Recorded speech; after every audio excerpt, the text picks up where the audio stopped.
धर्म के विषय में सब विचार करते हैं, कोई अपने ही धर्म के विषय में, कोई अन्य के धर्म के बारे में। किसी के अधर्म को लेकर चर्चाएं होती ही रहती हैं। कोई भी ऐसा नहीं है जो धर्म के विषय पर विचार ना करता हो। किंतु वास्तव में धर्म है क्या? क्या कोई ये समझ पाया है? धर्म मनुष्य को दूसरे मनुष्य के साथ, समस्त सृष्टि के साथ सुख से जीने का ज्ञान देता है। यही कारण है कि किसी धर्म के स्थान पर मनुष्य को सदा ही शांति प्राप्त होती है। क्या यह आपका अनुभव नहीं? धर्म के विषय में सब विचार, धर्म मनुष्य के सारे संघर्षों का नाश करता है।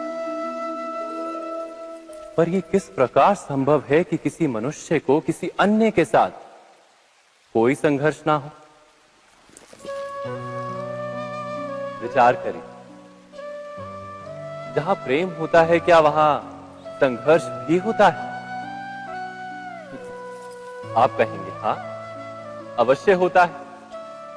किंतु आप थोड़ा और विचार करेंगे तो ये जान जाएंगे कि जिस समय संघर्ष होता है उस समय प्रेम का विस्मरण हो जाता है और फिर इच्छाएं जागती, अहंकार जागता है, क्रोध जागता है, पर प्रेम ना, प्रेम नहीं जागता। क्योंकि जहां प्रेम जागता है वहां सारे विवाद, सारे संघर्ष, सारे झगड़े नष्ट हो जाते।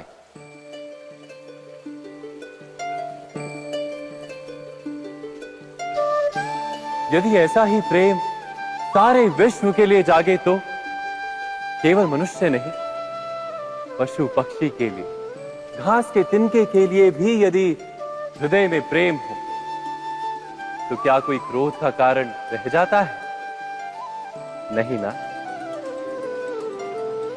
एक व्यक्ति के हृदय में दूसरे व्यक्ति के लिए जो प्रेम का भाव होता है, वही प्रेम भाव समस्त सृष्टि के लिए हो तो उसे करुणा कहा जाता है। करुणा अर्थात सारे विश्व का स्वीकार, सबके लिए केवल प्रेम और कुछ नहीं, कहीं किसी के लिए कोई विरोध नहीं। करुणा ही वास्तव में सारे धर्मों का सार है। धर्म यदि वृक्ष है तो करुणा ही उसका मूल, उसकी जड़। पर बार बार ऐसा समय आता है कि मनुष्य धर्म के मूल को ही भूल जाता है, कुछ नियमों को, परंपराओं को पकड़कर बैठता है और करुणा को भुला ही देता है। और ये जगत भर जाता है संघर्षों से, ईर्ष्याओं से, शोषण से, क्रोध से, बैर से, अर्थात अधर्म से। और तब परमात्मा को अवतार धारण करना पड़ता है मनुष्य को वास्तविक ज्ञान देने के लिए।